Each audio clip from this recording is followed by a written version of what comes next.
Pumunta kami ni Jenna sa biggest motorcycle event dito sa Pilipinas at ito ang nangyari. Kwento ko sa'yo. Game! Tanghali na nga na makarating tayo dito sa World Trade Center. Dito kasi gaganapin yung biggest motorcycle event dito sa Pilipinas at isang beses lang to nangyayari kada taon at 3 araw lang. Siyempre pagpasok sa loob, hinanap agad namin yung para-clothing dahil gusto namin bumili ng mga motorcycle gears. Gusto kasi namin mag-rides na ulit ni Jenna. Pero nakita namin dito yung tropa natin na si Boss Lucio. Akalain mo kakarating pangalan natin nabigyan na tayo ng libre kasi sinabihan tayo ni Boss Lucio na pumili kayo ng 2 damit na kahit anong gusto nyo. At eto na nga, nabilan agad kami ni Boss Lucio. Napakabait mo talaga. I love you, Boss Lucio. Kahit busy ka, ang pogi-pogi mo. Medyo natagalan nga lang kami ni Jenna dito sa pagpili ng mga damit kasi ang dami nilang solid dito. Kaya hindi na ako magtataka kung bakit number 1 yung brand na to. Pagpasok pa lang ay makikita na natin kung gaano karami yung mga tao na pumupunta dito. Napakarami kasing discounted na prices at pinapamigay sa mga ganitong event kada taon. Bungad pa nga lang napakarami na agad ng mga gandang brands dito. Pero si Jenna, hindi pa nga kami nangangalahati. Ang sama na ng tingin sa akin. Yung pala, ito yung dahilan. Para ba sinasabi ng mga mata niya na buti na lang sumama ako. Pero ganyan kasi talaga sa mga ganitong motorcycle event, maraming model para makapag-ingganyo ng mga tao. Ano?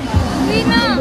Gusto na nga raw umuwi agad ni Jenna pero nagbibiro lang yan kasi niyaya niya ako dito sa Race Power para lang makita yung tarpaulin ni Boss Lucio. At habang nagpapalaro si Boss Lucio, chinik ko naman si Jenna kung makunat pa siya.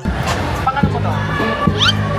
Ay, masungit pa. Motor lang naman yung pinuntahan natin dito, hindi yung mga model na yan. Para nga makita pa namin lahat na brands umikot muna kami ni Jenna. Nakita namin dito yung Brembo na kilalang kilala sa malupit na braking system. Nandito rin ang quantum battery. At dito naman may mga kalaban, kaya naman nasama na naman ang tingin ni Jenna. May mga nakasalubong din pala tayo dito mga kumpare natin na nanonood ng vlog. Shout out po sa inyo. Bossing! Idol! Bossing! Bossing! Bukod sa mga motor, meron niyang mga arcade dito katulad nito. Ang kaibahan nga lang, totoong motor yung ginagamit nila. Napaka-astig, di ba? Nandito rin pala yung ibang mga sikat na brand tulad ng Kimco, TRC Racing at MPT para sa mga tools. At dito may mga kalaban na naman. Sigurado, ang sama na naman ang tingin ni Jenna niyan. Lilingon yan. Ayan na, lumingon pa nga. Dito, napakapit na nga si Jenna na may halong gigil pa. Pinapakita talaga ni Jenna kung gaano niya ako kamahal, no? At ayan na nga, may pagkurot-kurot na si Jenna. Kaya naman gusto ko na humingi ng tulong sa mga oras na to. Pero buti na lang nakita ko to. Nandito si Batman. Si Batman G. Hey!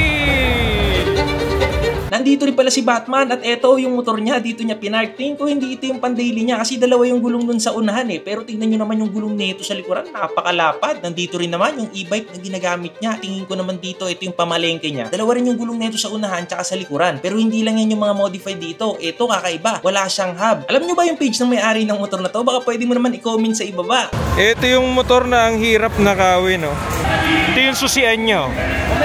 Pang, dapat si Batusay lang makakagamit nito. Gusto ko kasi talaga na makitang umaandar to. Baka meron kayong mga video, i-comment nyo lang ha. Ito mukha lang Wave 100 pero ito yung tinatawag na Yamaha Krypton. Face out na yata yung ganitong motor pero tignan nyo naman yung tindig. Napaka-solid talaga pag nasetapan. Dito naman ay e-bike na parang pangyayamanin. Ito yung parang tipong gagamitin mo pag mamamalengke ka pero sa landers. Ito naman mukhang NMAX pero e-bike din. Meron ding mga drag bike dito na malulupit. Ito yung ginagamit naman para sa drag racing. Makikita natin na magagaan talaga yung mga drag bike. Tignan nyo naman kung paano nila ginawa yung DIY. Mas magaan yung motor, mas hindi mahihirapan yung makina. Pero hindi ito pang daily ha. Pati kasi yung mga shocks niyan sa unahan, onti na lang yung play para hindi makompromise yung speed niya. Pero kung pabilisan ng usapan, kakaiba tong 2-stroke na to. Meron siyang kakaibang tunog pero sobrang bilis niya manakbo. Parang big bike. Kung big bike naman ang usapan, dito lang din ako nakita ng 1300cc na BMW GS. At ito yung model nila, si Cutie Pies. Sayang hindi tayo nakapag-picture dahil idol din yan pagdating sa motor. Sobrang saya ng mga nangyayari dito sa stage na to dahil nakikita mo yung mga motorista na nagkakasalubong sa araw-araw na nagsasama-sama at nagsasaya. Enjoy, di ba? Bago nga kami umuwi ni Jenna, umikot-ikot pa rin kami at mas humihigpit ata yung kapit niya. Ang talas pa niya makatingin. Akala mo naman kamukha ko si Alden. Pero dito talaga ako natatawa kay Jenna. Tignan nyo naman yung mukha niya. Op! Screenshot! Pwede mo bigyan ng title yan. Huling lingon pagtapos ng bagong taon.